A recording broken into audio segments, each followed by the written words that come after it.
Hello everyone and welcome to episode 3 of Decisive Podcast. How are you today? I am Kieran. I am Rob. And we are going to kickstart this shit with the latest news. Isn't this exciting? Okay, so we're going to start off with the most recent and new news. Yes. Not necessarily metal, but the Cranberries lead singer Dolores O'Riordan Yes, sadly passed away at the age of 46. I believe so. Apparently quite sudden. So I've not actually heard of the Cranberries before, but it's popped up across my wall quite big, so as if it's important. You would have heard of a Cranberry song, for sure. Right, okay. Zombie being probably one of the That's the biggest one I ones. saw all over the place, yeah. Yeah, definitely like mad influence for their time, I think. Very twisted, very sort of like, you can imagine that bands like Radiohead might have listened to her and her vocal style and thought, actually, that's quite interesting, like, we'll do something a bit twisted like that. Okay. So, definitely has her influence sown in various different places probably, but yeah, massive shock. Massive shock. I actually only found out about this, 5-10 minutes ago? Yeah. I've been a hermit today, and I haven't been really on the internet at all, which I'm quite glad about actually, because, you know, I can still sort of do the shock of it now in front of the podcast, which is not setting in. That's really real. Really insane. Yeah. But yeah, mad respects go out to her and her fans and her family. It's a shame. Massive shame. It is. Decapitated. Yes. Polish band known in the metal world. They have recently been cleared of all charges of, well, it's not even small charges, it's kidnapping and rape of a girl. Well, I'd say girl. A fan that attended one of their shows, wasn't it? Or something like that. So it's been going for a while, and they've had a lot of defence come to them from the fans. Now, of course, this has come up in a time where a lot of bands, mainly pop-punk bands, have been brought to light with the whole allegations of sexual abuse and stuff with their fans. So the timing of it was like, oh shit, another one, but they're not pop-punk, and they've been cleared of it, so that's really good news. So they released a statement saying thank you to everyone who stood by them.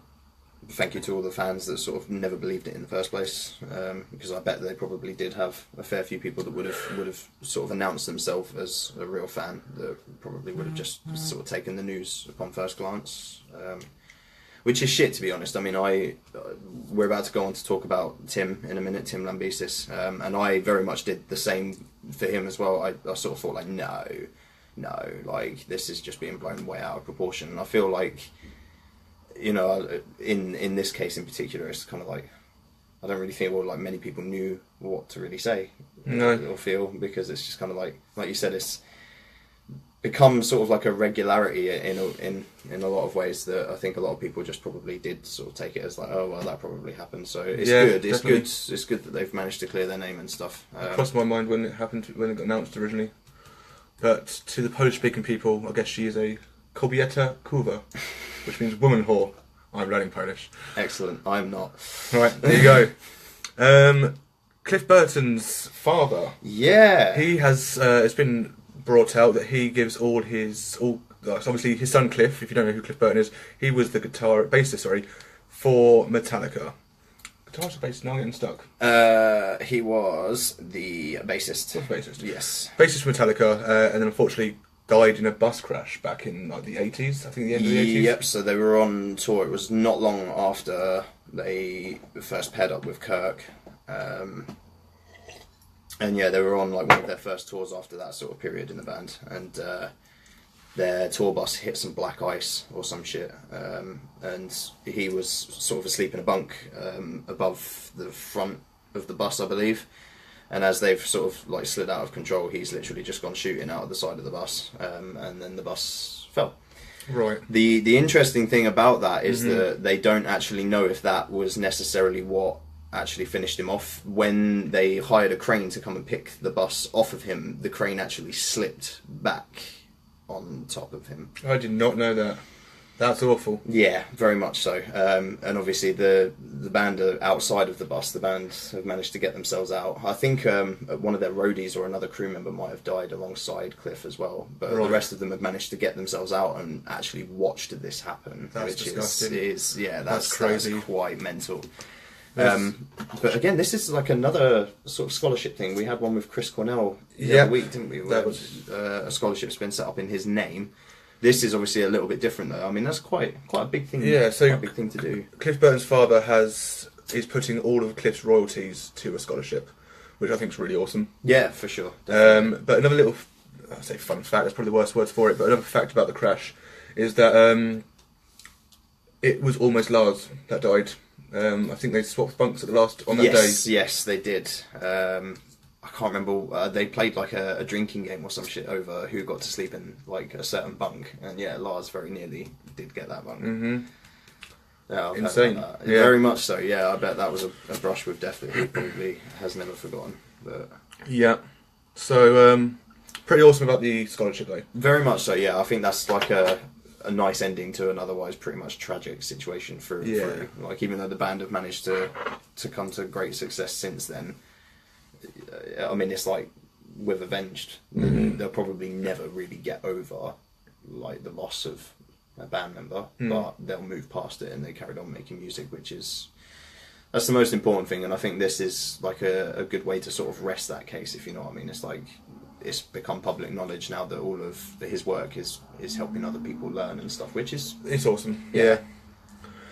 So yeah, as you mentioned before, Tim Lambesis, he a good few years ago, planned the arrangement of murder of his wife, and got caught out by undercover cops. So he released a statement the other day, a year after he was released. from prison. Yeah. Which I think is insane that he's been released this quickly. To be honest, arranging a murder. But his statement, go ahead. So I mean, I only read it the once, but he basically admitted to everything, held his hands up, and said that he was in a dark place at the time. No justification for his actions whatsoever, but just basically pleaded for forgiveness. And do you know what? Like, I don't agree necessarily with. Well, I don't agree with what he's done at all, but it does take somebody fairly big to sort of stand up and admit defeat on it, really. Like, there are no excuses for my actions kind of thing. That's the way that he sort of took it. But he also took it in a way that suggested that he and the band are going to continue making music, and that the real fans can carry on listening, and the fans that feel the way that they do about his situation, for lack of a better way to put it, will just have to either stop listening or, you know, like find a way to make peace with it if they still want to listen to the rest of the band and stuff. So I mean, in terms of the way that he's like conducting himself with this, I mean, it was I think it was like a penned out letter that it has then been made obviously digital and put around the internet. It was very heartfelt. It was very like apologetic, not in a way that suggested. I mean, like the other week with Queens of the Stone Age, sort of he released an apology for everything that had happened with that camera woman, but at the same time, you know, we both sort of agreed by watching it, like, oh, hang on a minute, like, you're saying the words, but it's not happening, like, you're not convincing me that you're sorry, whereas, you know, like, this guy didn't even do a video, or if he has, I haven't seen Tim's video. I've only read a letter, and I can tell you now that I felt like he was more sincere just reading the words than I did about Josh Homme. Right, okay, fair. I mean, depends the question. Would he have been this sincere if he killed her and got away with it? Would he be apologetic now? It's not a question we can answer, but it's definitely not, no, because who can say what kind of mental state the guy was in at the time, really? I mean, he has admitted that he was in a dark place. Whether or not he had actually followed through with it, whether or not that would have meant an end to a dark place for him, or whether it just would have brought more demons into his life is debatable, really. I'd like to think that if he's this apologetic now, that he would have he'd be struggling a lot more if he had followed through with it, or if he hadn't been caught out.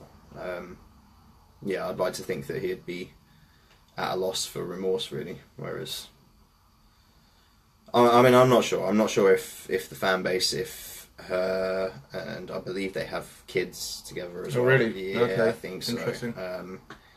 I'm not sure if he'll ever like earn forgiveness from a lot of people, but you know, to be able to come just out a bit more publicly- fucked if you've got kids, I think. Well, yeah. I mean, as if a situation like this can get a little bit more messed up, you are absolutely right. That's one way to fucking do it.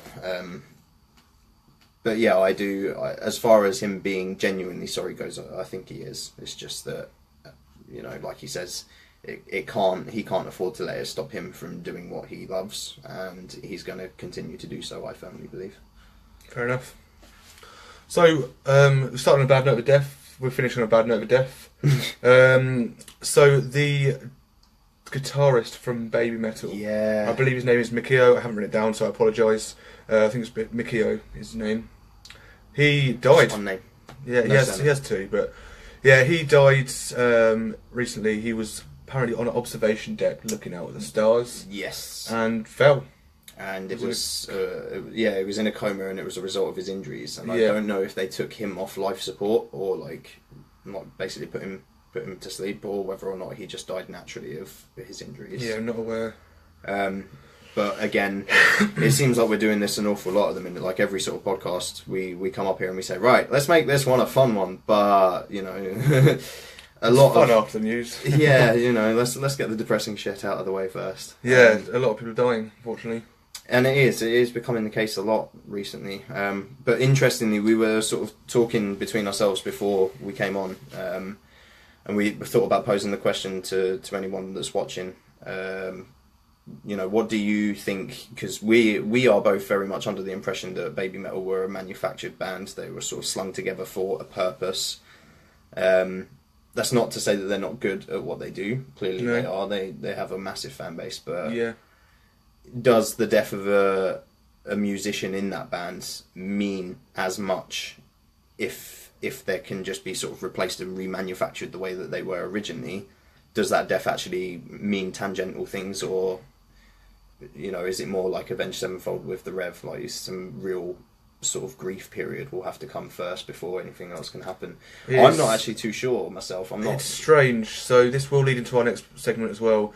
But using the same example you used, or most bands use, is that there's a brotherhood between band members. Usually, these guys have been placed together, so they don't have that years and years of friendship where they've gone like, "Can we carry on with this person?" I feel like they will continue, but I'm not sure.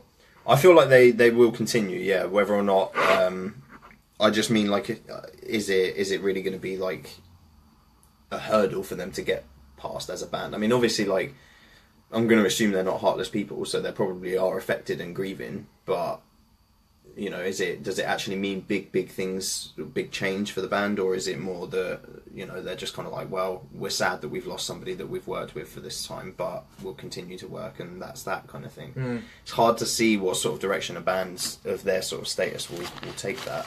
I mean, this does lead to our next part, which is so last time, obviously it's been a while since the download announcement, but last time we spoke about the headliners. So now we're going to talk about the rest of the bands that are announced. Yes. One of them being Baby Metal. So Yeah. Let's run down the entire non-announcement headliners. Sorry, non-headliner announcement. Yes. Right. So. Got Bullet for My Valentine, Parkway Drive, Baby Metal. Yep. Marilyn Manson, Rise Against, and Alexis or Alexis I again. think it's Alexis on fire. I've never known. No, it's a I've never dodgy known. one. You Put it in the comments. Yeah. Is it Alexis? Is it Alex is on fire? I mean, I'm going to go with Alexis because Alex is on fire is just a pretty... Although, Alex is on fire makes me happy because of Alex Robson. What a great thought. Shout out. That's this week's one done. So underneath that we have Black Veil Brides, Asking Alexandria. Neck Deep, Meshuggah, In This Moment, The Hives, Body Count featuring Ice-T, Mayday Parade, Dream State.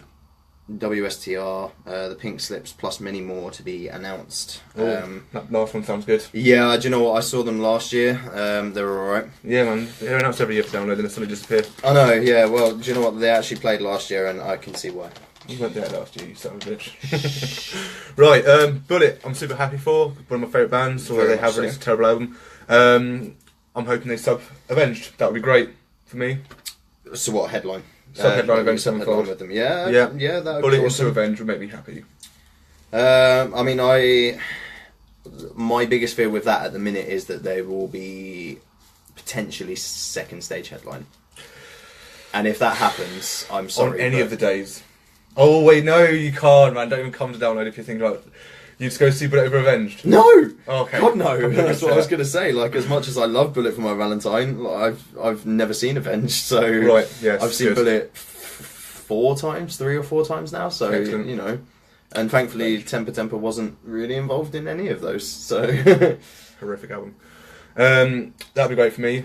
I fully see Marilyn Manson sub-headlining Ozzy. Makes sense. yeah, I Business can. point of view, it sounds okay.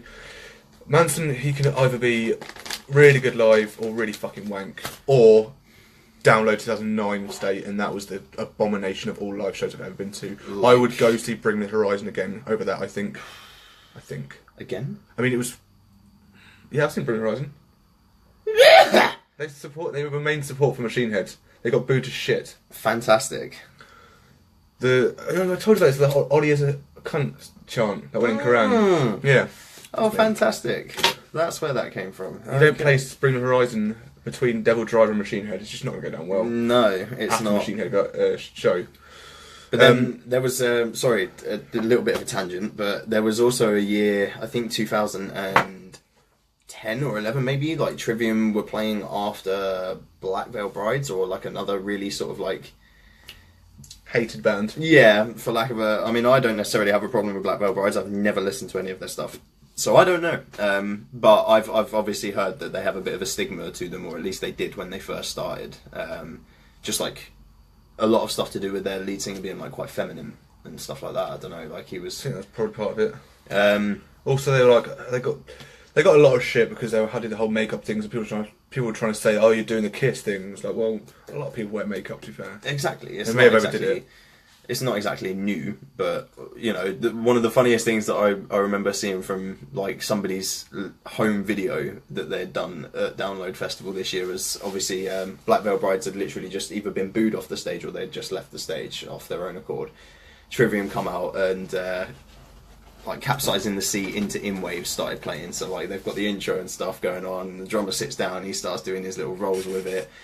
And then he just comes out and he's like, "We're Trivium, we're a real metal band, we're here to take your fucking heads." I was just like, wow. And I literally went online and searched up who was before them, and it was whoever the band that I can't remember was. I'm pretty sure it was Black Veil Brides, and I just remember thinking like, shit, they must have had a real bad time. Like, but again, yeah, that just always reminds me of that story that you told me about Bring Me getting fucking booed off the stage. it was bad.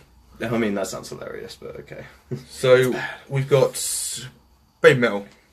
Yeah. Now, assuming they're going ahead, because there's no point talking as if they're not, until we know any different. So with the actual lineup as it currently is on the website, which is with Baby Metal, Andy Copping hates them. He refused to book them for years.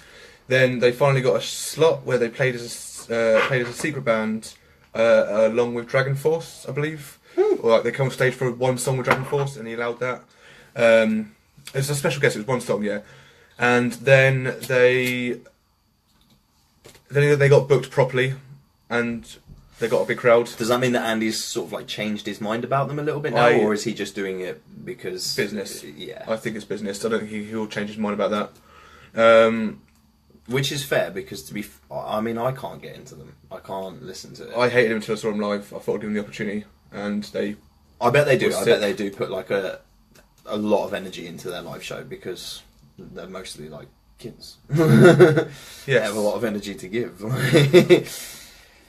Probably quite a few old men in the crowd that enjoyed it more than they should have, but that's fine. Yeah, that's for a different podcast. Deciphered After Hours. Deciphered, we're getting sued. Yeah, pretty much. Great. So yeah, that'll be good anyway. That will be interesting to see what they can do for a Download crowd. Maybe. When they played Download for their full set, I thought it was great. The first time I saw them was actually at Sonosphere 2000, and one of the years since 2000. I think it was 2014. I think it was the last Sonosphere. If it was the last Sonosphere. Either way, yeah. So, yeah, I think now positioning, I feel like they may be on main stage. Yeah. Not sub-headlining Guns, but the one below that, because they were main support for Guns on one of their tours across the world somewhere. Yeah, man, which is insane for a band that's been around for like 3 years. Yeah, I'm just what? So that's why I think they'll be that high up. Yeah, I mean that's interesting. I hope that they do go ahead, despite obviously any adversities that they've faced with the death of their guitarist. But again, time will tell, I guess. Yeah, and we'll go through that. Interesting ones for me. I actually. The last time I saw Parkway Drive was at Download 2013, and they put on a great show, and I was with some great company at the time of seeing them, and I really enjoyed it. But since then they've released an album called IRE, It's fucking dreadful. What band is this? Sorry. Parkway Drive. Oh, okay. It's almost like, so Winston, the lead singer, is. Do you know what I mean? Like their music is the type of stuff that you would imagine going and working out to, and like punching the shit out of a bouncer or some shit. Like it's generally very brutal, very heavy on the vocals and stuff. And then out of nowhere, this album comes out where he's like rapping and stuff like that, but still in. That's not the Parkway I know. I barely know Parkway, to be fair, but that's not the Parkway I know. That's not the Parkway I know, and I love Parkway Drive's older stuff. Like everything from Horizons to Atlas is just absolutely fantastic. Like through and through, I've listened to those 3 albums, especially back to back, many a time. I remember when I first started working at the shirt store that I was at before I am where I am now. I would literally go home and I would just put those 3 albums on, like back to back, and I would sit and I'd play music or whatever. Like I'd sit there and try and play along on my lap, drumming and stuff like that. Like they were very much that sort of band that I attribute to getting me into things like drumming and wanting to learn more guitar and stuff because of the heavy riffs. And then just out of nowhere, this sort of overproduced and very, very light in comparison to what I'm used to album comes out, and I just don't know how to feel about it really. It's kind of made me second guess whether or not I would actually go and see them. Right, okay. I was kind of, so I don't know them too well, but I was kind of hoping there would be how it is on there, which is Avenged Bullet Parkway. I mean, in terms of that, it'll make sense. And when they're playing their older songs, nobody's going to give a shit. And I bet there are plenty of Parkway fans that love the new album, or the newest album. It's just not for me. I just don't. It really stands out against the rest of the stuff that they do, and it's not in a very good way. Like it for me anyway, in my personal taste. I'm more looking forward to seeing whether Manson is going to be in better health to do anything. But yeah, I'm exactly. I have about as much faith in that as you do, sir. The only time I've seen him good is when he's at an arena on the Twins of Evil tour with Rob Zombie. Every festival show he's been shite, or 09, which was diabolical. Yeah, like oxygen and stuff between songs, or like just during songs, and just taking drugs between songs, no doubt. Fucking wanking off guitars during solos, which obviously ruins it. And then he went on a 5-minute tangent asking us, coat or no coat. Like, we don't give a fuck if you're wearing a coat, dude. Like, and the other time he was like, he was leading into the oh Manson, it's spritzing, I'll take a jacket, yeah. They were going into the dope show, and he was like, he went off again on another tangent, which was kind of funnier than the coat thing, but it was still entirely unnecessary to go on for like 5 minutes when he could have played another song in that time. Very and much he's just like, don't do drugs for like 2 minutes, and then he said, unless they're free, and then started the dope show. I was like, okay, I'm not going to do drugs right now, just play a fucking song. So, I mean, I'm interested to see whether or not he'll be in like a fitter bill of health to actually put on like a decent show this time. And I suppose if he's cognizant of his career going the way that I feel like it is anyway, he'll work harder to put on a better show this time round. I hope. I hope so too. I'm very interested in Rise Against. Now they're not like my favourite band by any means, but interestingly, you'll see coming up that I'm not going to spend too much time talking about them right now. Okay. Spoiler alert for me. Yeah, a little bit, but I firmly believe that they're one of the only bands that can still pull off what they're doing. Interesting. And have that longevity behind them. Where would you place them on the bill? Because I know exactly where I'd place them. I believe they are still only second stage material, I believe. But I can't see them working their way into the bill during the day for one of the days on the main stage. I don't think there'll be like a sub-support or a support for any headlines. I feel like they'll be fairly up the bill somewhere. They'll either be quite high up on the second stage, if not potentially headlining one of the days on the second stage or a smaller stage.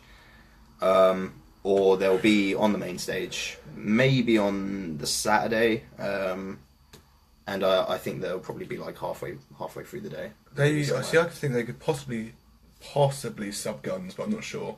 But I'm also thinking this is business and preference. I want them to headline the second stage, because then I'm not going to miss a headliner, and I won't care to see Rise Against it personally. I've had the opportunity of a few downloads, and maybe even a Sonosphere. I just never bothered because they're not really my thing. No, I can't imagine them being your thing. I mean, I only like a few of their songs. Like the songs that I like, I really do like. Saviour being one of them, naturally. That's the wrong song. You're on the wrong band. Carry on. but they are, like I said, I firmly believe that they're one of the only bands that still just don't stray from what they're doing very much. Like, they'll experiment to a degree that is healthy and respectable, but just not to a level where, like with Parkway Drive, they'll randomly come out with an album that's just insanely different from anything else that you think, like, who the fuck is this band? And they are one of the only bands that I can think of that have been going for a while, that are still going now, have no plans to stop at any point soon, as far as I know about. Again, if any of you guys know differently, please let us know. Yeah, I think they're incredibly good at what they do. They have their own fan base, and they're happy with that. They're not trying to like bust balls to get more popularity or anything like that. I just respect them. I respect them a lot for what they do, and that's why they have made my list. Right, well, in that case, we'll move on to that list. Because the rest of the band's insignificant to me. Pretty much, yeah. I mean, it'll be interesting to see where some of the lower acts on here sort of come in at the minute. Asking Alexandria are, again, another band that have been faced with, obviously, like members leaving, other sort of things that they've had to sort of persevere through, and a lot of slating in their early days. Yeah. So it'll be interesting to see. I know that their new Same with music Black is Veil Brides. supposed to be quite refined. Again, like Black Veil Brides, their newer stuff is supposed to be a lot more refined than the stuff that's given them a bad stigma so far. So we'll see. My only worry is I think I can see them both being on main stage Friday, and for those that don't know me, with Avenged headline download, I'm at main stage from opening till close, so I'll enjoy whatever bands are there, like Powerman 5000 last time. Jesus. So I'll have to endure. It's like when worlds collide. That's the only tune that's worth it, and Drop the Bombshell. So we will then move on to our main topic. I think. Main Are we topic. there? So first of all, explain how it's going to work. We have 5 bands each in no particular order that we feel like are going to be the bands going forward to take us to the next level. So last time we discussed how long classic bands have left, such as Metallica, Iron Maiden, Guns N' Roses, so on and so forth. Now these aren't to replace them, especially, specifically. It's more the bands that we feel like in 10 years' time they're going to be the Metallicas and Maidens of our genres. But that's not to say that we're speaking strictly from a metal perspective either. Metal It is rock, mainly. metal rock, that kind of just bands that have that longevity behind them. That, I mean, we think about Metallica nowadays, and yes, we can appreciate that they've slowed down in their touring and in some of their songs and stuff. They're not as thrashy and as fast paced as they felt like they needed Oh to god, be. don't get Metallica fans on the go, man. Well, They'll yeah, bitch that it's okay. not good enough. I still think Reload's the best album. Disuford. Fight me. But like we think about bands like that, and the qualities that we're looking for that sort of relate to what we're talking about now would be things like longevity, whether or not they stray too far from what we're used to them doing, I guess, in a way, like whether or not they sort of risk a big cut of their fan base in a way. Well, I mean, White that's Bands definitely has.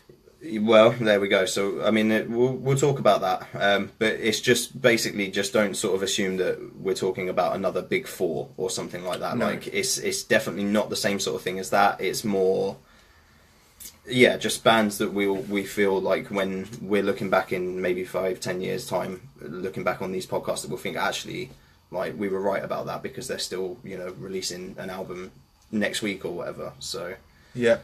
So we'll do our top 5. Again, this is no particular order. Then we're going to read out what we had that didn't just make the cut, and then we're going to read out some fan comments that we had written down earlier. If you're watching live, feel free to add the comments. People can read them there and then, and if I get a chance to, depending on how the screens work, so I don't think we've actually had that many comments during a podcast, it's more afterwards. We'll go through them as well. So, starting off with our first band is, we're starting with this one because we know, this is the only one we know of each other, apart from the fact I obviously know one now from him. That's because we discussed it beforehand. So our first band, who is Avenged Sevenfold. Naturally. They are, no doubt about it, one of the biggest metal bands going. I don't give you a shit if you're a fan or not. There's some bands on here that I'm not a fan of, and there's some bands I despise on here. Now, we're still going to talk about them literally and how it is. So if you're not a fan of them, that's fine, but you can't deny they are one of the biggest metal bands going. They are selling out arenas across the world. It's not just in America, it's not just in England, right, which are the 2 biggest countries of fans, I'd say. So yeah, Avenged Sevenfold. Avenged, definitely. We were actually discussing this just before we came live. Definitely the strongest candidate for me in terms of what we sort of originally set out to look for while we were thinking about bands that this sort of thing applies to. So definitely have the longevity there. Definitely been through hardships, real fucking hardships, and absolutely. things that could cripple a band, and they've reigned on with major tenacity.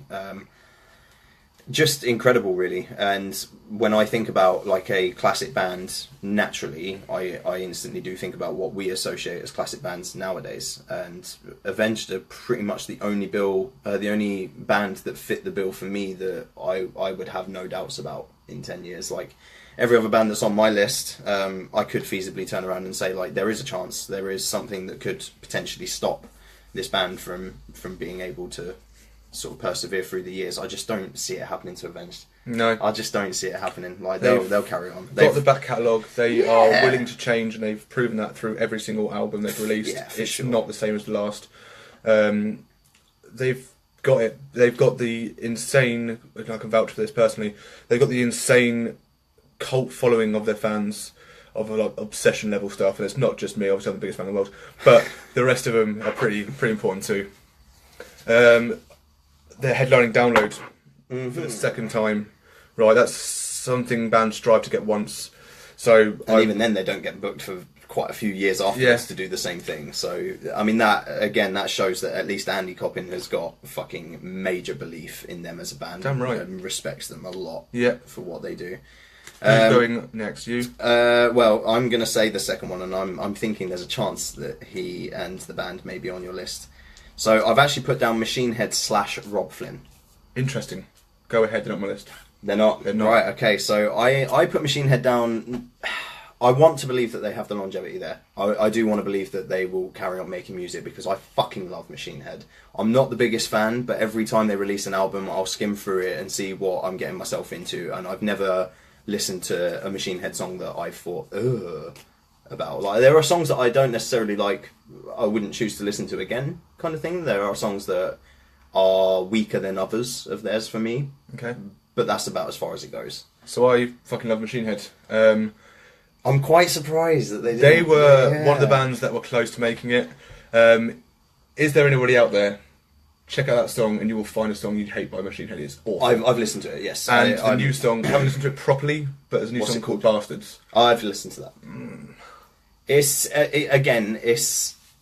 it definitely signifies change in Rob Flynn's motivation for his lyrics, I think. Right. In my mind, anyway. I mean, I think back to the songs that originally got me into Machine Head, like Aesthetics of Hate and Now I Lay Thee Down. And it's all like, especially that song, that has like a sort of like a gothic undertone almost, and like a very sort of like, if you look at the video especially, the video sort of complements the music of that song really well. And that's the sort of Machine Head that I got to know, and to see him sort of do songs like Is There Anybody Out There, where it's super political and super like anti-racist, like, and Well, it spawned from the whole Phil Anselmo stuff when he was racist and did the whole white power thing. And I get he was angry. He released a video about his anger. It was like a good. but that would have 15-minute done, video. wouldn't it? That would have That done would if have he done. had just left it at I like, believe here's so. me voicing my opinions. Nobody has to agree. Nobody has to buy my CD to listen to this opinion. Here it is. I'm just going to put it out there. I hope you guys sort of like don't think that I'm attacking the guy for it as such. Just that, But he wasn't entirely attacking the guy. I mean, he He released a was. song about it. That's what I mean. Like, that's when it That's it, became okay, more right. than like an opinion or like a statement of like, I disagree with this man and here's why, kind of thing. To release a song and to go through the effort of actually producing a message like that to send to somebody. All right, fair enough. It shows that he was probably like quite affected by it, perhaps, and at least there is some comfort in knowing that he's not just doing it for like publicity's sake. Like, you can tell he genuinely does, like, it bothers him. It's But it's just not good. Like, it just, I don't know. The song was really flat the first time I heard. It got a lot of fucking backlash from fans. Yeah, I bet. I didn't see many And I good bet like comments. fans that were like proper fans as well and had been for like ever were just as probably just as flabbergasted, I guess, is the way to put it, as like people like me who are just like, oh, Machine Head have got a new song out. What the fuck is this? Like, what is this? So I'm going to briefly go down the reasons why I didn't make it for myself, and that is because you're going to hear this phrase again later on. They've reached their peak, and they're just not getting bigger. Now, if The Blackening didn't get into that level, and it's widely known, it's not my favourite album, it's widely known as their best album. It's a lot of fan favourites. My personal favourite was Unto the Locust. Yeah. But if that didn't do it for people, and they weren't headlining festivals then, I don't know what will. There's just something about them where it's just not going right. They don't seem to have that much presence behind them, which is the thing that, again, like I said, like every other band on my list pretty much other than Avenged, I had some doubts about somewhere along the line. And that was definitely mine for Machine Head, was just like, they just don't seem to have that much sort of presence. Like you said about Avenged, they have like a die-hard fan base. Mm-hmm. I know Machine Head have a strong fan base, and I know that like people love what they do kind of thing, but yeah, I can't see it being as everlasting as a band like Avenged Sevenfold. But I guess it was more of like I hope so. I'm going to put these on my list in hopes that something works out for them and that they secure that kind Definitely a hope for me as well. Yeah. So who's second on your list? So this is a band I'm not a fan of. Mm-hmm. I tried, and it didn't work. My band is A Day to Remember. Woohoo! Are you serious? Yeah. Damn. A Day to Okay, Remember. let us talk about this. I may add, because I've seen some of the comments, obviously, by fans. I decided my top 5 before I saw any of your comments. A Day to Remember are fast rising. They have a massive fan base. Yes, they are younger than us, and they're more. They're the generation after us of metal. Okay, but Avenged wouldn't be there without when we were younger to bring them up, and I feel like they're going to have the same sort of rise. Now, I can't stand them personally. I tried to go see them live with my sister because she wanted to see them. She left the gig early, hating them. It was a great day. Was it not her? It was her choice to go to that show. Yeah, I took her. I didn't want to go. So why did she leave early? Because she had a shit experience. I see. Right. She fell out of love with the lead singer. Young people. But they're getting big, man, and I can see them being festival download headliners in the next 3 years. I think so. So obviously you're not a fan, so I will catch you up a little bit on their discography and where they sort of came in. So they released like demos and EPs and stuff beforehand, but their first proper effort was For Those Who Have Heart. And that got them like a small following, but it was mostly like they are strictly a like teen heartthrob pop punk sort of band that had some heavier elements, and that was basically how I viewed them. I didn't listen to that album at all when it first came out. And then Homesick came out, which is probably where they started getting their mainstream attention from, especially with songs like Downfall of Us All.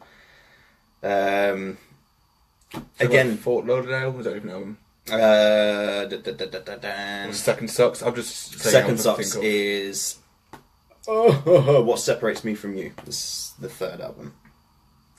And again, like, so they've been through this thing where they released Homesick and they got themselves like a real serious, devoted, small but like for real fan base. Blackstone Cherry, Hells Yeah, we will definitely continue to talk about those very soon.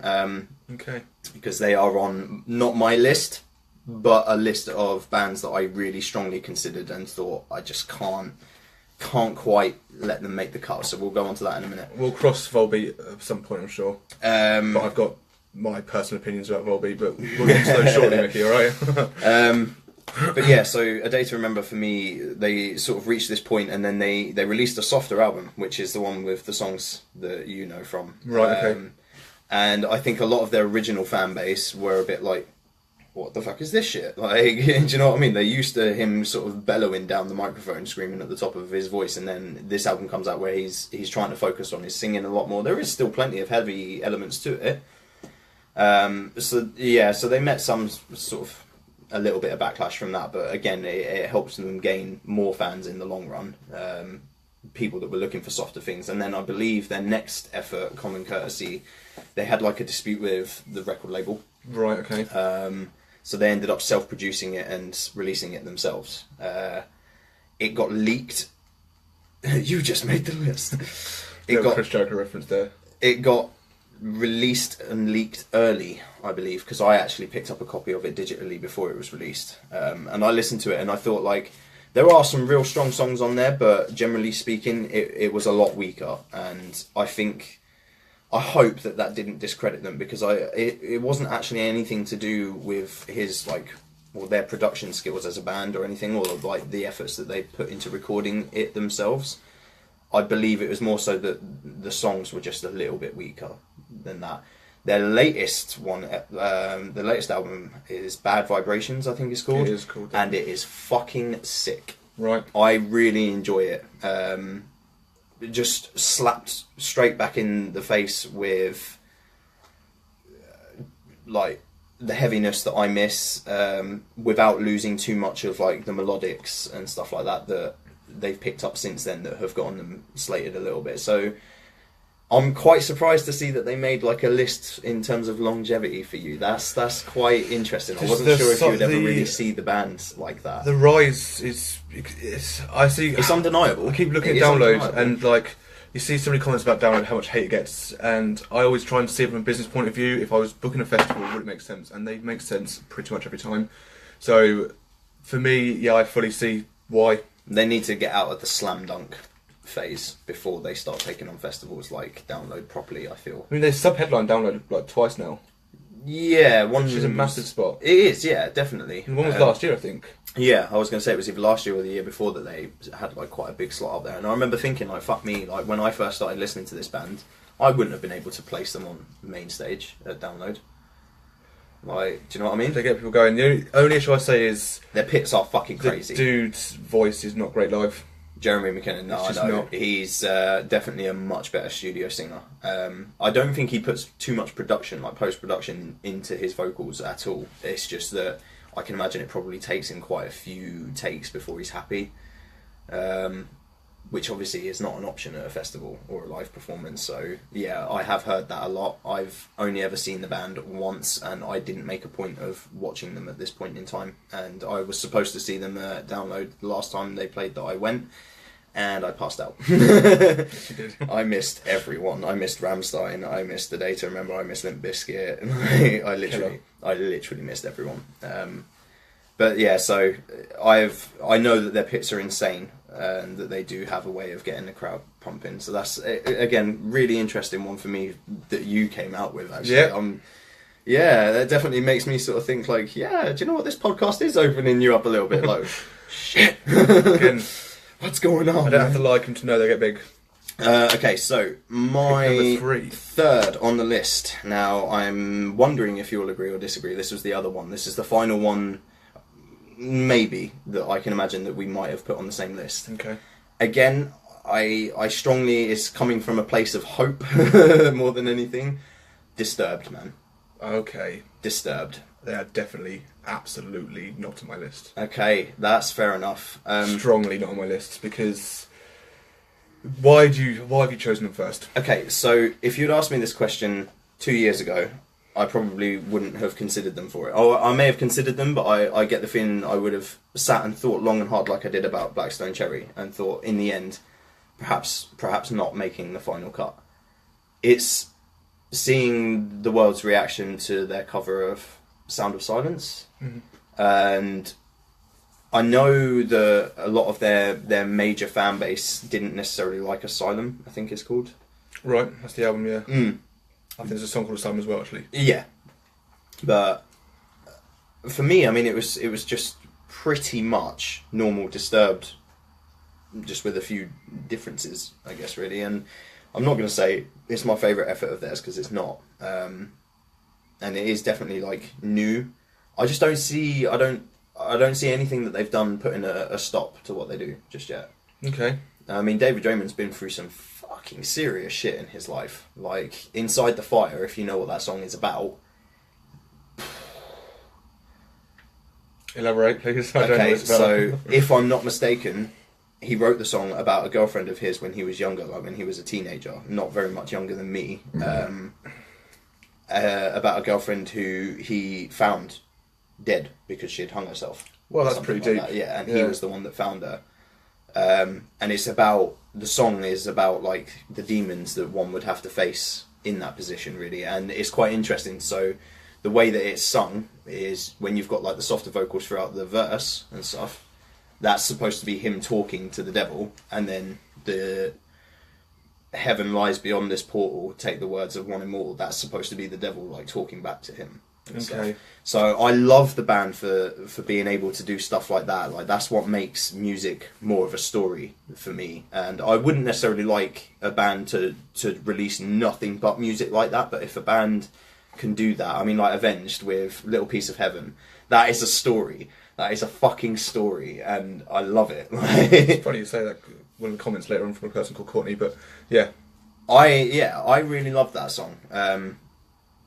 Disturbed song, that is. Right. And I feel like things like that give them a bit of an edge to earn a spot on my list, personally. So I'm quite intrigued to see why you disagree. Okay, so I like Disturbed. Yes. I appreciate what they've done for our genre. Yes. That's where it ends. They are great live once. Now, granted, I saw them live 4 times in the space of a week and a half in January last year. Yeah. On the Avenged tour. Hence the reason I saw them 4 times. They were great the first time. They were boring every other time. Just because It's it was just exactly the same. It's set. the same. A lot of their songs are the same, right? And tell me where Disturbed would be in the world without the Sickness and the cover song you just mentioned, Sound of Silence. Where would they be? Prayer, massive tune. Massive. Is it massive? Yes. You In think fact, so? I'm going to check how many views on YouTube their Vivo has right now. I think so. I have seen that, Mickey, yeah, of course. Anything with Miles Kennedy, I'm fully balls deep in. Yeah, boy. Also, I believe they did it with Lizzie Hale, They did what? A cover of? Sound of Silence. Okay. Like live.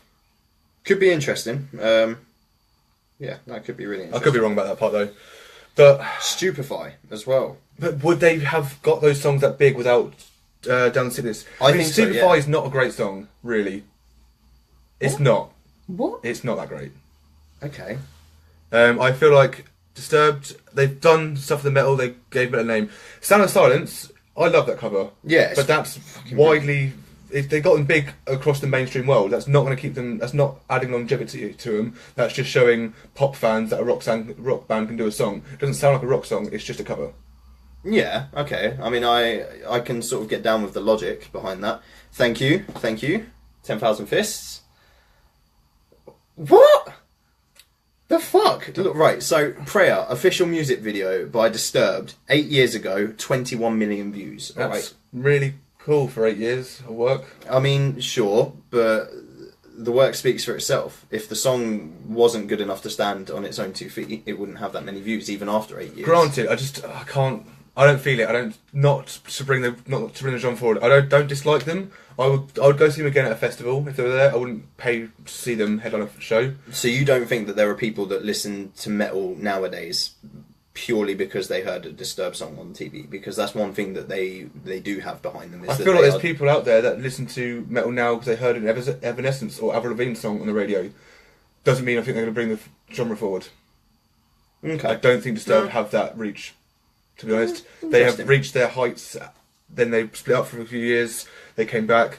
They've reached their heights again. They're just not that kind of band, in my opinion. Interesting. That's fair enough. So your Third pick, and I'm sure Mickey will love this. My third pick is who I think will actually take the whole genre of rock forward if they carry on the way they are, and that is the legends that are Alter Bridge. Yes. Because Alter Bridge are fucking fantastic. Now, I have been open that I'm not usually a fan of the soft vocalist, right? Miles Kennedy is that one exception. I'm not a fan of... Sorry, Chris but Cornell. I'm not fan...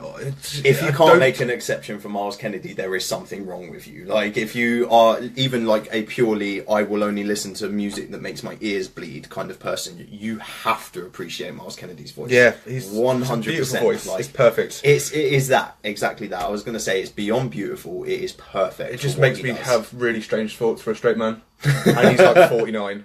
Like, it's worrying. Do you know what, man? Like, you wouldn't believe it looking at him. No, You when I just found out, I would thought not he was like in believe his late 30s, and I was like, oh yeah, he's 47 at the time. And I was like, oh, that's fucking insane. Yeah, massively. So, yeah. But no, they've got the back catalogue. I'm not keen on the latest album. Like, well, now that I've seen it live for a few times, like That's some of the songs are surprising better. for me. That is But I really think I got surprising. into Outbridge properly when they released Fortress, and that is their pinnacle, best album in my opinion.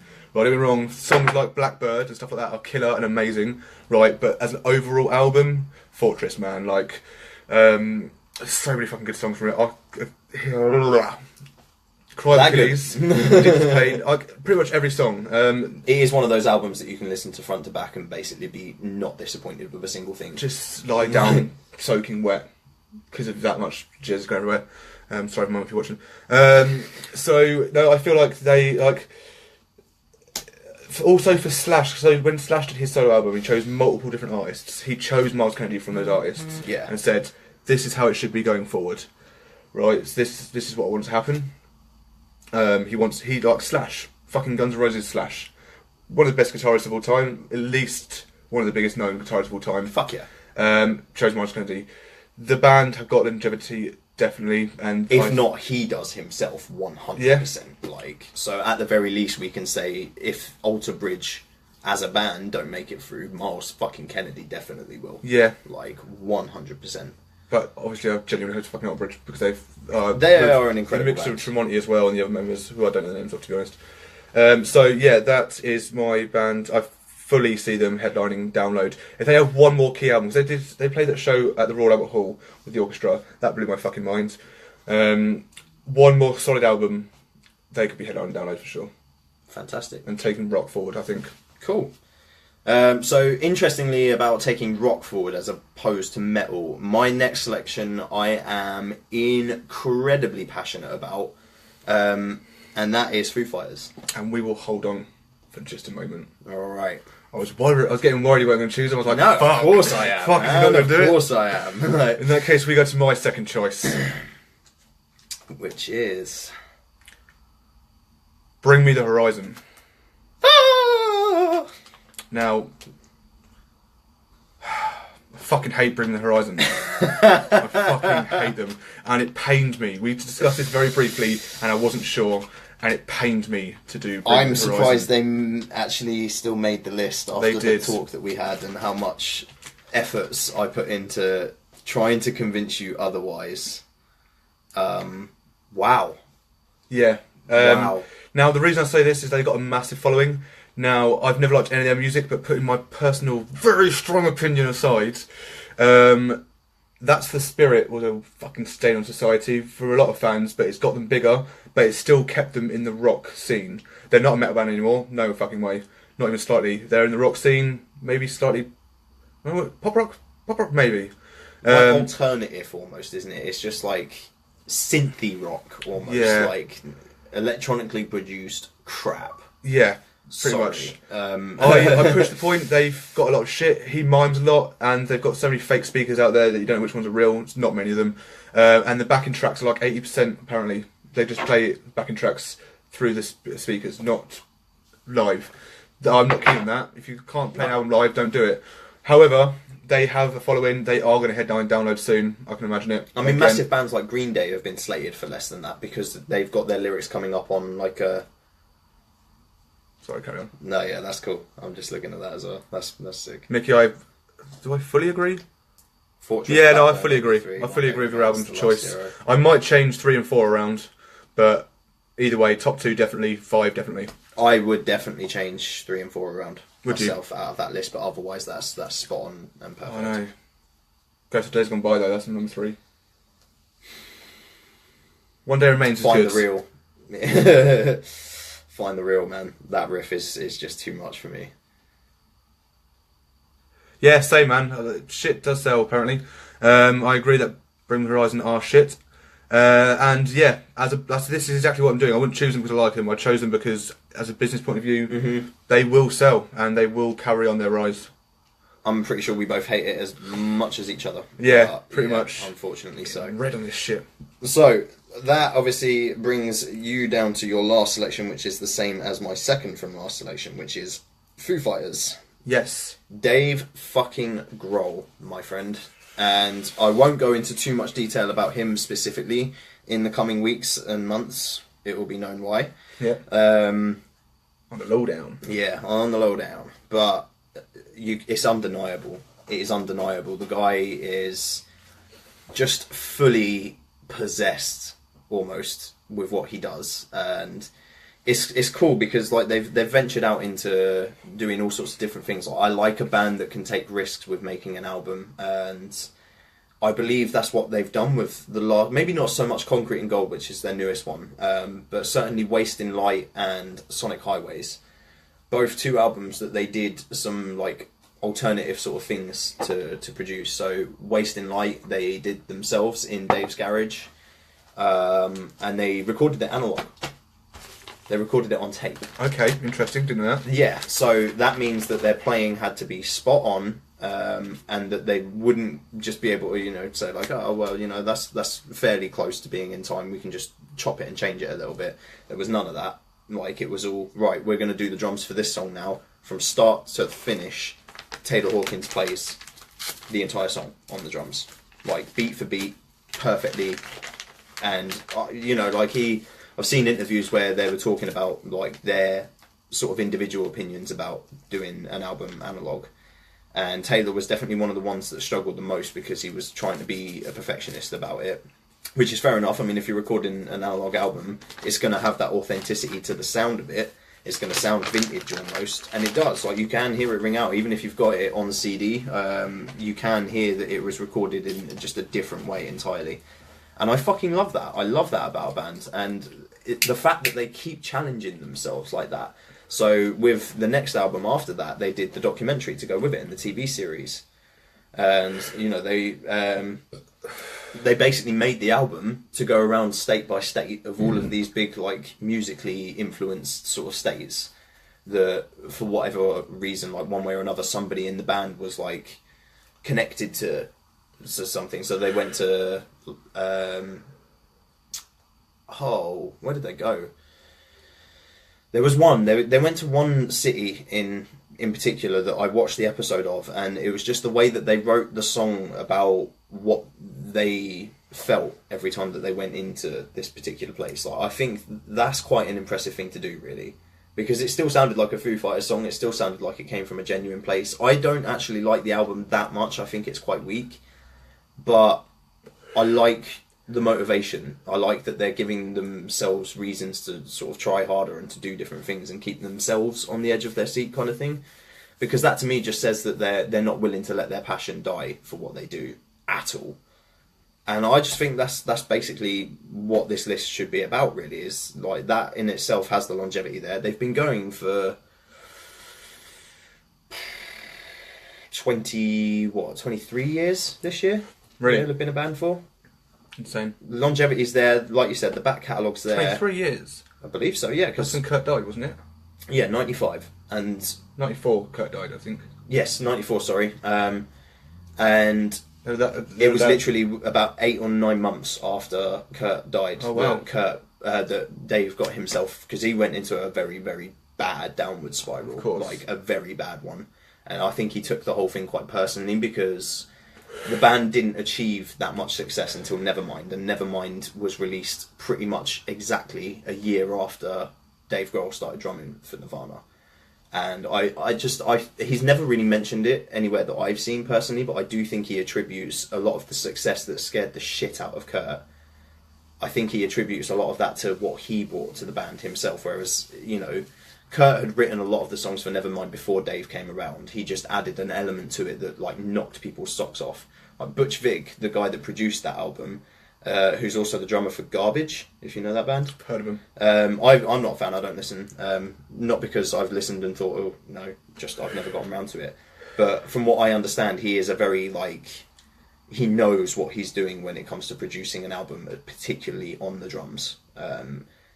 And obviously, for a drummer like him, therefore, with that much experience to come in and literally say that the first time he heard Dave do the opening drum fill to Smells Like Teen Spirit, and it literally knocked him clean out on the floor. Like, to have a big fucking influential figure like Butch Vig have his jaw just drop is kind of I bet for Dave at the time that was elating, but afterwards it became. I think he just sort of blames himself for a lot of the success that they started rushing into after that. So I think.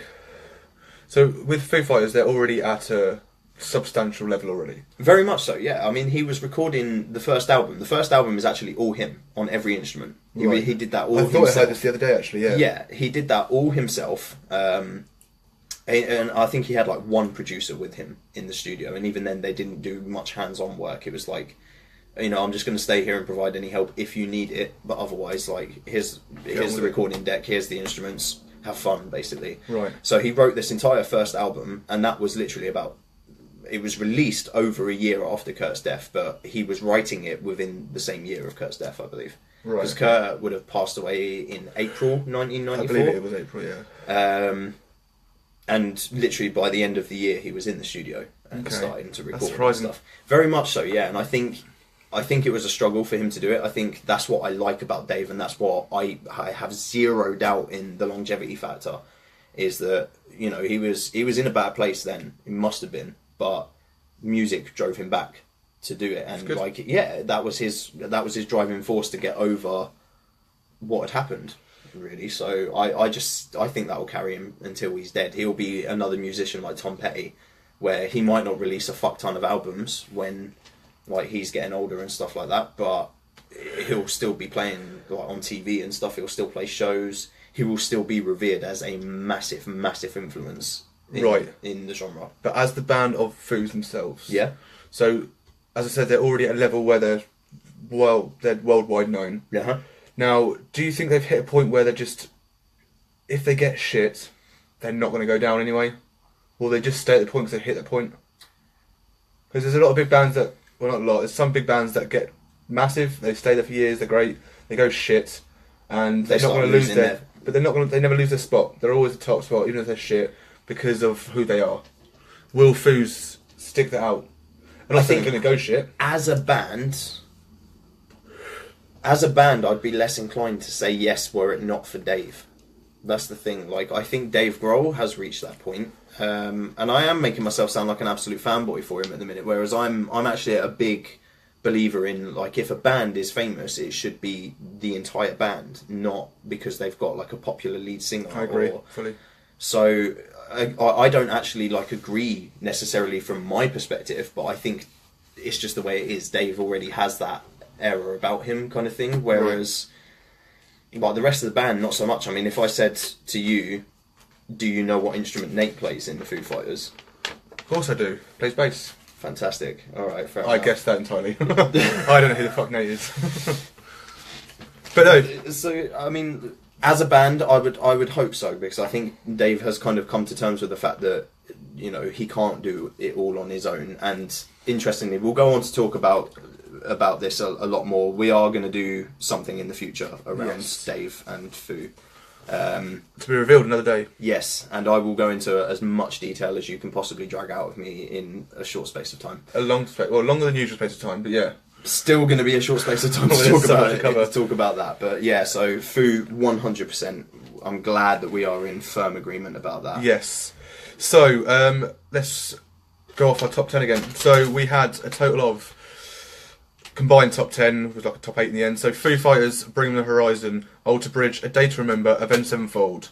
And I also had Avenged, Machine Head, Disturbed, Foo Fighters, and I was going to round my list off with Rise Against. Oh shit, sorry. No, that's cool. Carry on. And again, like I was kind of clutching at straws. I wanted to be a bit outside of the box with this because I wanted my selection to reflect a few different subgenres of what we're talking about, because I do feel like when people say classic bands, it's very easy to get mixed up into this idea that they have to be strictly metal, which obviously Rise Against are not.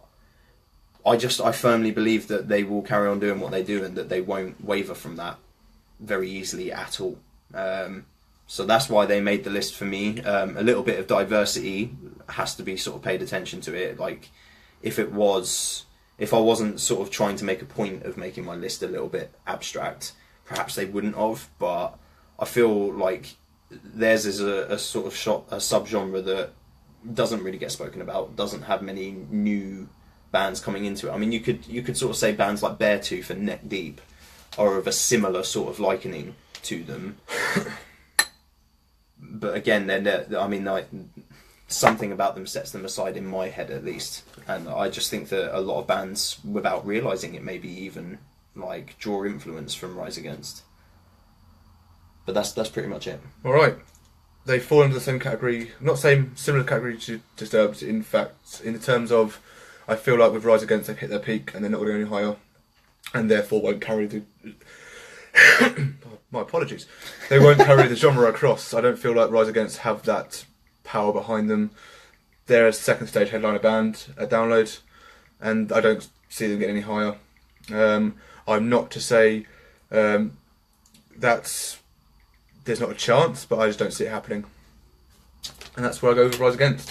Fair enough. So, before we get onto the fan comments, we're going to go through our list of bands that didn't quite make it. Starting off with, we'll go through it kind of fairly quickly, briefly, but starting off with a massive one we discussed, and that's Slipknot. Yeah. Who didn't make the cut. Very much so. Slipknot, I feel, are maybe... They're always great live. The most recent album, Point 5, The Grey Chapter... We're not going to review this properly on this podcast ever, so I'm going to give my overall rating has not changed since I first heard it, and that's a 4 out of 10, because it's just not great. Seeing a few songs live makes it better, but, I mean, Clown's already said that he's thinking the next album maybe his last. Yeah. Are they really going to carry on that long? I mean, in the past, if you had said to me, like, it was really shit to lose Paul Gray. Of course. Really, really shit for them. And they dealt with it the same way that any other band would. Like, they were really fucking grieved because they'd lost, like, a brother, like we were saying earlier about brotherhood and stuff like that.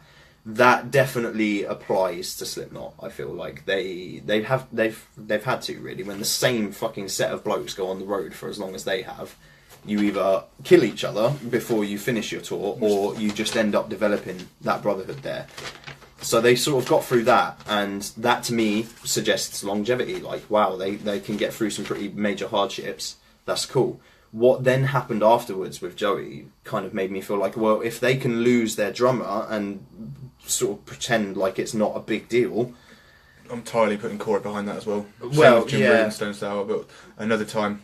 I'm a massive Corey Taylor fan. I am. But, I agree with you. I can't help but feel like there was some disagreements that didn't get necessarily balanced fairly with that. I mean, I remember looking at a comment when somebody said about the new Stone Sour album to Jim Root at one point, like way back in the day. This might have even been for the one before the one that's been released. Right. Well, Jim Root's not in Stone Sour anymore anyway, is he? Exactly, yeah. Which I remember somebody sort of commenting on his Instagram or something, or his Twitter, saying like, "Oh, like I've been hearing these details about like the new Stone Sour album. Would you care to weigh in?"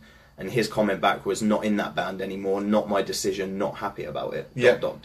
Yeah, that's what made me think. Yeah, I remember reading that shit, and being like, totally "What Corey. the fuck is going on now?" Like, and yeah, that's the same conclusion I came to.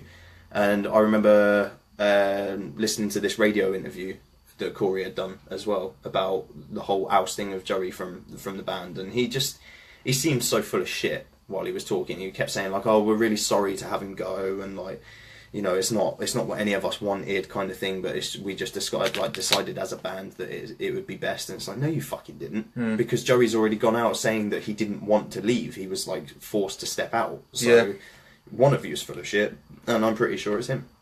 I mean, Joey, because he disappeared for quite a while. He did the Scars of Martyr Scars, what the band was called. Yeah. Scar the Martyr. And then he disappeared for a while, and then he came back at the awards show. I think it was the Revolver Golden Gods, because he got the Golden God Award. Yeah. Which is fairly fucking due, because Joey Jordison's a fucking amazing drummer, probably my favourite drummer alive. And yeah, and he said how much he loves his brothers in Slipknot, but and he said he's open to return. I'm not sure, because Jay Weinberg's doing really well. But yeah, I don't think Slipknot, it's a tough one with Slipknot. Very much so, very much so. So, I'll go through my list and yours while I'm going one to one. So, another band of I had, Rammstein. One of the best bands you will see live in your life. My second favourite band, it's my second favourite live band. 3 guesses to the first. The reason I didn't put them into the top 5 is simply because they're so different that I didn't want to put them as carrying on the like our genres forward. They're just their own band. They're like not just because they're speaking German, or I'm sure it's a big part of it, but that's effectively it. Trivium. Yep, made my list too. Along the lines of Machine Head, just not there yet. Yeah, but could they could carry very on. easily, yeah, could very easily secure that, but I would put them higher than Machine Head.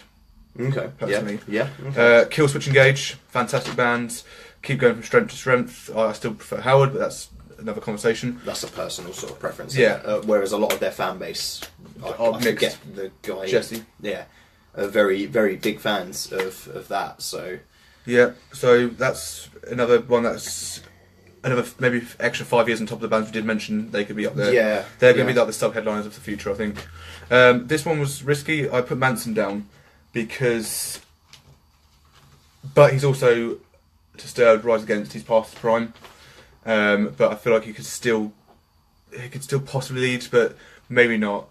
His albums are getting better than they were beforehand, but obviously they're not as they were to start off with when he got huge, and he's less crazy on stage, just does drugs and takes oxygen and he's fucked. So I didn't really put Manson down. I put him as possible, but kind of that was probably the quickest skip. Okay. Five Finger Death Punch. Ivan Moody, man. Well, yeah, he's a fucking loose cannon. He is. Like, he's sorted his alcoholism out. And it's a shame as well because, in a way, I do feel like he lets the rest of the band down. They're very fucking patient and tolerant of his shit. Yeah. Like, they've cracked at some points though. I've seen Jason Hook, the guitarist. He's almost cracked and gone, nah, fuck this. Really? Yeah. Wow.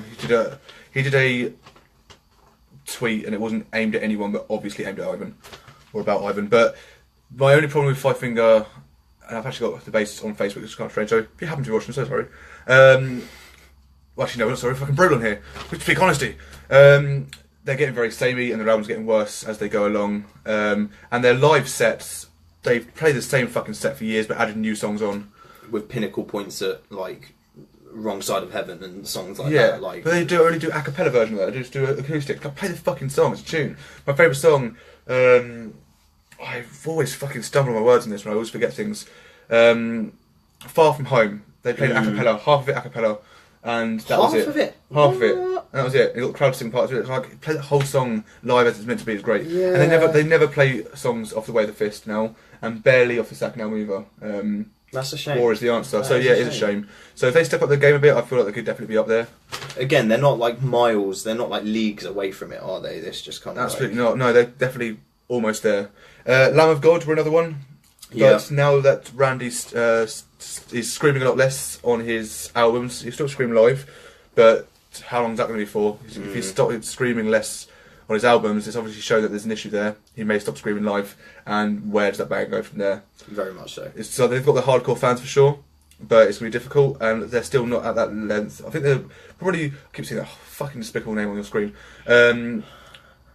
I think Lamb of God, they're one of the biggest bands in their genre, but I don't think it's going to hit to carry. It's difficult. It really depends how they're going to go forward. It's hard to say, isn't it? And the last band I had was System of a Down, who are massive already, but the way They've that kind of Surge is stepped with back a little albums, bit. Yeah, they've stepped back a they've bit. been all of the members apart from Surge, like new album, it's going to happen. Even got to the point where they're like at a live show, like yeah, new album next year kind of thing, and then Surge like no. And he's actually stated now he doesn't like making music with lyrics, and coming from a lyricist, that's bad. So those are my bands that didn't quite make The only it. trouble with being multifaceted like he is, though, is that he can make a lot of music without having to sing. Like, that's the only sort of thing, and like his interests probably do lay elsewhere. It is a shame, but for me, their music sort of reached a pinnacle point and declined again afterwards a long time ago. For me personally, so. Yeah, I mean, they didn't actually come up on my list at all. I thought about them and then got to a point where I just thought, like, actually, do you know what? Nah, probably not. Bands that made my list. Now, interestingly, A Day to Remember actually didn't make my top 5. Mostly because I wasn't too sure. Like, I know they've got the fan base. I know that they've got a back catalogue there. I just didn't really know if they're material that we could consider as being a band that will carry it forth. Do you know what I mean? Yeah, fair. Other bands, I mean, for similar reasons to why Foo Fighters made the list for me, I have to pay respects to Biffy Clyro. I'm not the biggest fan. I'm really not the biggest fan, but you have to admit they do have a fucking humongous fan base. They do. And They're awful. they don't waver from what they do. So No, that's fine. I understand it. Alter Bridge, I had to pay mine to here because this was the band that I really couldn't make up my mind whether or not they would make the list or not. Okay. So in my mind, they're both really. If they're not part of my list, then they basically are, because Right, okay. I feel that strongly about it. Royal Blood, I purely because they've seemed to have attained like a mad fan base, considering they've only been going for a little while and it's just Still two of quite them. tiny though, aren't they? It's mad for the space of time that they've been going for, and the Okay. fact that there's only two of them and they manage themselves pretty much. I wouldn't argue it. If it was your top 5, we'd be arguing right now, but yeah, that's fair. I've put Yumi at 6 down just because, again, for what they do, I'm not a fan, but they do still keep producing music and they do still have a huge fan base. Are they pop punk? Not even really No. for me anymore. Like So they there used was to a be. time, there was a time when like you could consider them very, very light pop punky sort of stuff, but nowadays it's very much just like indie. But they do still have some songs that are like heavy enough to be considered rock, which Okay. again is something that you can say about the band. I'm not a massive fan, but they're able to be diverse. They don't Okay. often choose to be, but they can, sort of thing. Asking Alexandra I put down as well because I'm not a fan of their music. I don't listen to their music, kind of thing. But I keep seeing album after album being released, and they've been through some stuff, like I said earlier, with like vocalist changes and like band members getting pissed off with the efforts that they're making not being sort of appreciated and stuff, and they've overcome a lot of things. So there's potential for them to definitely to make the market at some point, maybe, but we'll see. And then Trivium, again, a very similar sort of thing to Alter Bridge. They just didn't quite make the list, but they may as well have. If the list was 2 spaces longer, they would have, kind of thing. Like, fair. I firmly believe it's within Trivium's grasp, like, I massively. think Trivium will probably be my number 6. Yeah, I think it's well within their grasp. And I think we spoke about it in the last podcast, what I love about the band is that they've gone from being like, when they were young and when they were first starting up, they were already really quite seasoned musicians. Like, do you know what I mean? Like, you wouldn't have been able to sort of look at them and be like, like they've got a long way to go yet, kind of thing. Like, I didn't anyway. The first songs of theirs that I heard, I thought like, fuck, like this guy looks like he's only sort of maybe like 5 or 6 years older than me or something like that. I think he was like 15 when the band started. and he was already fucking sick. Like, I mean, Matt Heafy, cool last name, has made a point of still improving every time. So before they did Silence in the Snow, he always wanted to do a singing album. That album got a lot of hate, but I fucking thought it was great. I think it's great. I think it's great that he can show a mad ability to do both. Yeah, and he really did go out of his way to improve on his vocal skills, so fair play to him.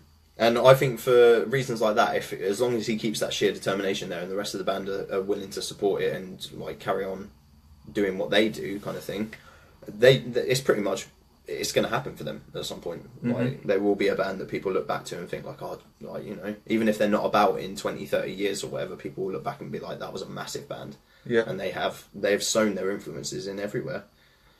So, is that the last one? It is, yeah. So, quick comments to fire them out. So, thank you to anyone that participated and commented. So, Courtney Wallace, she was greedy. She had 2 comments. 2 comments, Courtney. 2.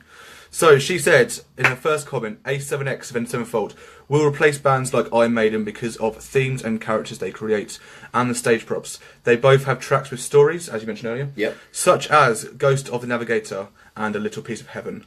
I fully agree. Yeah, Entirely. 100%. Stage show is always incredible with Avenged.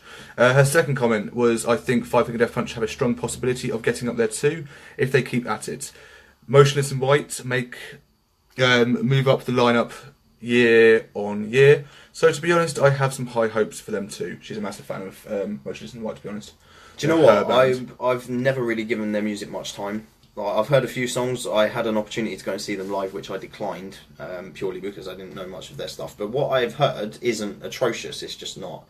I haven't been able to get into anything that I've listened to theirs so far. So could be worth a go. Valid points brought up though, I'd say. Very much so, like, particularly to do with like Avenged and stuff. Yeah. But yeah, Five Finger Death Punch, like we were saying, pretty much. If Ivan sorts his shit out and the rest of the band are able to stay patient with him while he does. And create better content. Yeah, alcoholism is not an easy feat to get over. Like, I think a lot of people look at him having his like bad moments on stage. You never know what the guy could be coupled with. Like, his alcoholism could be coupled with severe manic depression or severe depression and anxiety or anything like that, or you know, like, fuck knows what's gone on in that guy's life. I'm not a big enough fan to know that, so I'll never make assumptions that his life's been easy, kind of thing. Like, alcoholism is often like a route out of some other form of stress in your life, or some other form of pain and misery in your life. So I just assume, if anything, that he's got a lot more going on than meets the eye. And it does take a lot for the band to be as patient as they have been with him, but if they can continue to do so, I do think it is in their future. It's possible. Definitely. Ryan John Clough from the Download Delinquents page on Facebook. He said, if they stick together and keep producing, Bring Me the Horizon, Five Finger Death Punch, A Day to Remember, Parkway Drive and Architects will all be big. Very possible for all of those bands. Very possible, yeah. Architects, I thought, shot themselves in the foot a little bit at Download 2013, when they basically tried to do what Slipknot were going to do later on that night with the Jump the Fuck Up thing. Nobody got down in that crowd. And to be honest, for me at that point in time, I lost a little bit of respect for Architects. I have listened to them, I have been a big fan. A couple of their albums that have come out, I've been a bit like, what? Like, that's, you know, like, you blatantly just rushed this album kind of thing. Like, well, they've gone through the heartache, of course, losing one of their band members. Massively, and that's why I have a newfound respect for them, is because actually that brother, I believe, was also, that band member was actually a brother of another band member. Right. I believe. I believe so as well, yeah. Like, one's a guitarist, one was the drummer. Yeah, Searle, things like it. Yeah. Last name is. Yeah, I've actually, my mate Jermaine was showing me a few tracks when I worked with him last year.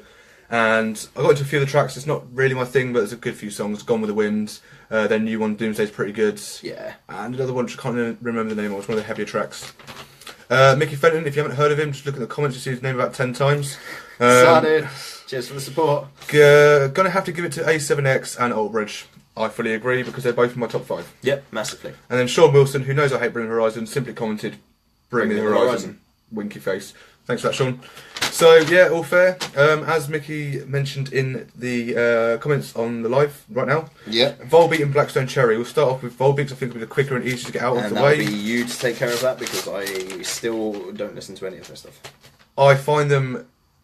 Okay, I'll start off with my personal opinion. I find them extremely overrated, and I don't see why they're so big.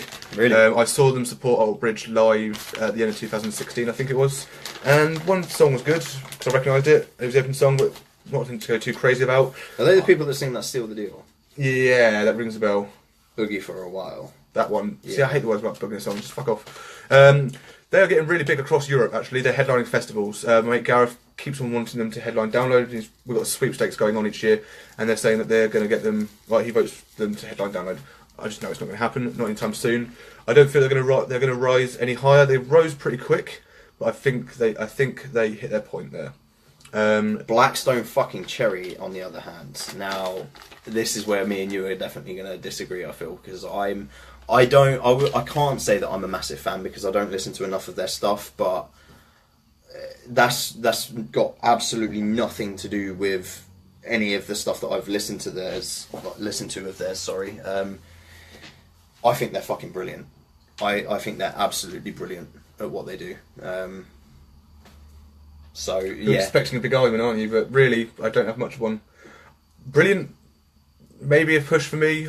I respect what they do. It's not my style of music. This Southern American stuff. They've got a few tracks. Lonely Train blows my mind every time I hear it. It's great. WWE all over again. It is. It's a wrestling game, actually. Yeah. So yeah, I'm fine with them. They keep. Like, they were at Download like 4 years out of 3. Mm-hmm. 3 years out of 4. And one of those years being the secret band, weren't even announced, they were in the 10, and they've got a massive fucking crowd. I'm fine with them. I feel like they still need to release something really special to be that up there. Mm-hmm. I feel like they haven't done that yet. Which to me also says that they perhaps haven't reached their peak yet, because I think that is still firmly possible for them to I would say release it's an more album possible that, than Disturbed or Rise Against, yeah. I would put them into a category where they've still got potential, whereas I feel like that's done for the other bands I mentioned. I mean, Rise Against are still releasing music. That was one of the main things that sort of prompted me to make that choice. It was the diversity in the list and the fact that they are still going. Blackstone Cherry are focusing on an album now, I believe, or they've just released one of the two. Again, like I said, I'm not keeping up with them enough, really, because I really like the band. I like every song of theirs that I've heard, pretty much. But I can't think of one that I dislike, anyway. So Right. I can tell you a couple that are hard to listen to because they're fucking What, emotional. songs or albums? Songs of Blackstone Cherries. Things My Father Said is a tough song to listen to, man. I'm Like, going to quickly throw out there, but Blame It on the Boom Boom can fuck off. Fuck off into hell. Yeah, okay. I hate stupid lyrics. And that song just angers me. Fair It's enough. not creative. I can understand it, but I can tell you this from experience now. So for anybody that doesn't know, in 2013 I really severely fucked up my leg in a Slipknot concert at the same time that Blackstone Cherry were headlining the second stage. On my way back to camp, I found myself stood in front of Blackstone Cherry for what was supposed to be just like, I'll see if I recognise the song as I'm walking past. And I ended up watching the majority of the rest of their set, and they were fucking awesome. And I could hear people screaming "Blame It on the Boom Boom" further out of the arena than I could hear people chanting along to Slipknot. Okay, fair. So that song, despite what you say about it, obviously sticks out in a lot of people's heads. It's catchy. It is, and that's perhaps part of the problem. Yeah, Rihanna's catchy and she's shit. So, But no, definitely a good suggestion there, dude. Blackstone Cherry, more than worthy of a mention. for definitely sure. I'd say the top 25, maybe 50. No, top 25. No. I'll overthink this now, so I'm not going to go into it. So that concludes our top 5 metal. It was well, painstaking to make this list, alright? Yeah, It was it's fucking the top painstaking. 5 bands that are going to carry us forward, going across all genres in our genre of interest, in metal and rock, basically. So, to finish this week's episode off, we have a review. So, a little while back, we put up a poll, and I believe it was 14 voted totals, 9 to 4 in the end, I think it was. Or it was 7 to 5, it was pretty close. It was Fortress by Protesta Hero, which lost, and the winner, so our review for this week is Death of a Dead Day by Sixth. Now, we're going to swap it around every now and again, so here's going forward. We're going to have a album of my choice, album of Rob's choice, poll. Follow on from that, really. So this time it was the poll, and yeah, Death of a Dead Day by Words and Death stuff. of a Dead Day by Sixth, and yeah, so I put that into the poll. You put Fortress in. So I already know what I think about it. I'm going to talk about it after you. Okay. So I'll feed you questions. So an overview of the album to start off with. Overview, fucking massively different, which for somebody like me is not scary at all. I like more sort of... It's not unknown to me to be into like tech metal and stuff like that, and it's not the same as the tech metal that I'm used to listening to, but you can definitely sense some origins in the sort of stuff that I listen to in Sixth. I've never really listened to the band at all. I know that they're an acquired taste, and I still firmly believe that after listening to this album, that they definitely aren't going to be for everyone, and I think that that's by design. It was really good, actually. I enjoyed listening to it more than I thought I would. Okay, good. That makes me happy. Yep. I'm a massive lover of Sixth. My mate Steve got me back into them a good few years ago. I got into them about 3 months after they split up, which really fucked me off. But when I first got into Sixth, it was through 2 albums, this one and All the Trees Are Dead, Dried Up and Dead. So they got fucking weird titles for their albums. Now, the song that got me into them originally, I was not, when I first got into them, it's like going up to maybe even a decade ago now, I wasn't into that much heavy stuff, especially the screaming, and Sixth are very scream orientated. Now, it was the song In This Light that got me into it. It's a very soft song. Got to see it live end of last year, I believe. Was it January? No, we're on January now.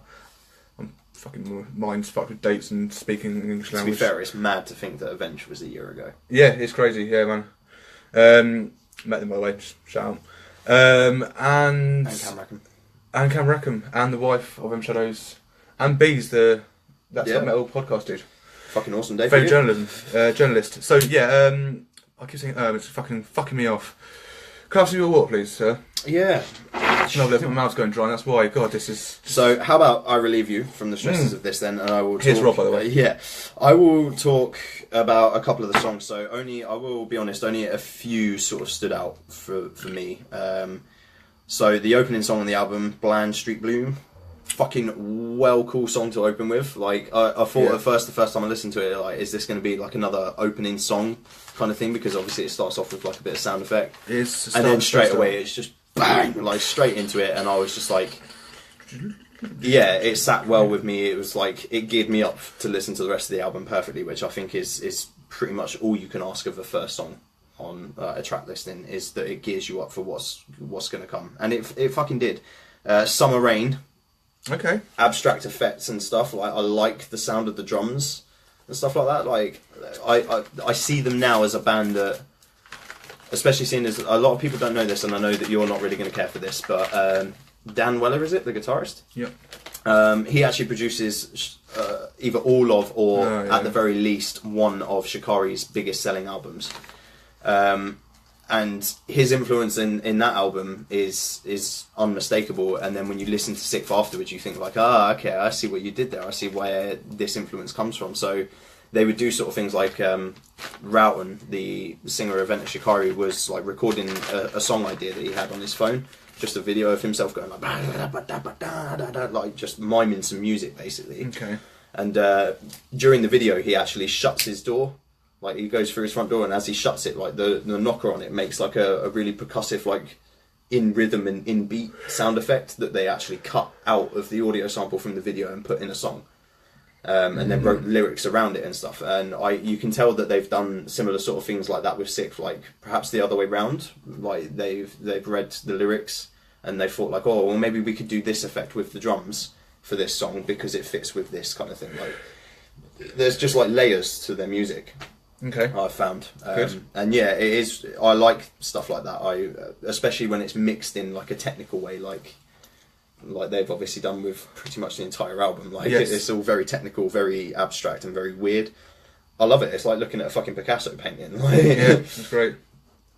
And then you're like this. So Part of the Friction, shows absolute diversity. Like, you know, you can't, that fucking song. You could listen to that entire album up until that point and think like, well, okay, like, you know, it's different. It's very different, and like, it's very different from what I'm used to hearing. But is the album different in itself from it? Like, you know, do the songs sort of blend into each other? And like, a couple of times that I listened to it, I only listened to it sort of like 3 or 4 times. Like, 1 or 2 of the times that I listened to it, I remember thinking, like, before it got to this point where I was just sort of at this point where it's like, well, you know, like, I couldn't tell you what song I'm listening to now, because they do sound not the same, but just that it's all like a very similar sort of style. It's all very like mixed up and technical, in your face, not so in your face. There's a bit of like melody, and then there's some more like screaming and stuff like that. And then just out of nowhere, there's this entirely melodic song that's just fucking beautiful, and like, brutal as well. Brutal, man. Brutal, yeah, I like that. Brutal. We're changing our podcast Copyrighted. So yeah, that was. Well, to continue on that song, so that is my favourite song at this current time of their entire catalogue. Now, I'm a massive fucking lover of Justin Hill's vocals. He's my top 5 vocalists of all time. His soft vocals are amazing. Now, there's a bit at the end where he's just kind of like ahhing, like in the background, and just something about it, just that simple note is just like, that's insane. And then he goes on to his actual vocal part, and it's just fucking great. There are some parts during that song especially that like my hair's started to stand up on end a little bit. Damn right. It's like, fuck, like, especially when you listen to the album as a whole and you get to that part, like, you're used to it being like sort of on-off melodics, and then all of a sudden it's just like really fucking, just really beautifully sang. Like, and like I said, like, a few of the actual notes and stuff that he hits during it, and the way it complements the music and stuff, it literally made me sit there thinking like, shit, like, that's deep. It's deeper than I thought Sixth would sort of be for me. It's I don't intense, know why. Yeah. So overall, my overall sort of thing, like I said, was an acquired taste, definitely. But if you're technically inclined, it's more than worthy of a listen. Right. 100%. So ratings. No. Well, let's go into my part of what I think of the album as well. Okay, yeah. Okay, so I didn't really think we'd need to. yeah, no, we'll review it properly, man. Part of the Friction, Yep. of course, as mentioned. Bland Street Bloom, yeah, that's up there. It's cool. I really like it. In This Light, great stuff. Vocals, it's just Justin, so I'm more than happy. I always seem to forget the title names. The one after Part of the Friction. Oh, I know exactly how it goes. Bust it out, sir. I was going to say it's still loaded up. Join on us Spotify. after this partial break. Yeah. Here's a word from our sponsors. We have no sponsors. No. Shout Sponsor out us. to Amazon. Bum, bum, bum, bum, bum. Where Do We Fall? Where Do We Fall is a fucking beautiful song. It follows on from Part of the Friction perfectly. Whereas Part of the Friction is melodic, but it's very fucking heavy. You've got Mikey's extreme heavy vocals, and me losing my voice. Thanks, buddy. You can finish. We're really professional. All right, cool. I'll take this other side. But then it goes into this really soft part. Now it starts off with mainly Justin, but you've got Mikey at the end of it as well. It's just such an overall good song. Those are my top songs for it. And yeah, I strongly advise you listen to Sixth, even if it's not really your thing. Give it a few listens, probably. I will definitely vouch for the fact that it can still exceed, even if you're sort of more thinking like, well, you know, it's not really my sort of music, I'm not sure how I'll feel about it, which is very much where I was coming from. Like, Shit. I knew full well that it was different from what I would normally listen to, but I was quite excited because I knew that they were also very technical, so it's perhaps a bit biased from my point of view, but I did still go into it thinking like, you know, I don't have necessarily the highest hopes that they'll sway me, and they kind of did. The album kind of did, actually. I would be more inclined to see Sixth live now, for sure. Obviously, maybe not so much because I know their band lineup has changed since then. Yeah, they've got a new vocalist in now, the guy from a band called Something. Again, escaped me, man. I need to write all this shit down. But yeah, I would be more inclined to see them live now, especially if they like did a reunion show with Justin. I would surely think of going and seeing them live. They brought him out for Bland Street Bloom at Download last year, which is cool. incredible. Yeah, that's fucking awesome, man. And Pissed as me off long that as- they paid Part of the Friction just before that, and they should have had him out for that. But that's 100%. Yeah, 100%. But yeah, again, like definitely exceeded what I thought I was going to get out of listening to it. I'm glad. Yeah, very much So so. yeah, ratings. Ratings. Start off in mine because Yeah, I'm a because- fan of the band. Been struggling with this, and If I've given it a higher score than you, I'm going to be no, well shocked. I highly doubt it. I'm giving it a 9 out of 10. I was so close to 10 out of 10. I'm still arguing myself now, but that is my final verdict. For what reasons? What sort of doesn't earn it that last little point? Not every song I love, and I feel like if it's a 10 out of 10, I need to love every song. Okay. I don't dislike any song, but Just not only all recently. of them reach that point. Yeah, only recently I've got into a few more songs recently because they played the whole album live back in December. If they didn't do that, I still wouldn't know many of all the songs. Okay. Summer Rain, funny enough, has not jumped out at me, but it's a big fan favourite. Yeah, I really enjoyed it. If nothing else, like it had me hooked straight away just from the sound of the snare drum and stuff like that. Like it was just instantly, it's like, whoa, this is a bit weird. Yeah. I gave the album, and bearing in mind that this is only through 3 or 4 listens, like I said, I ended up giving the album a 7 out of 10. Okay. Well, I'm happy with that.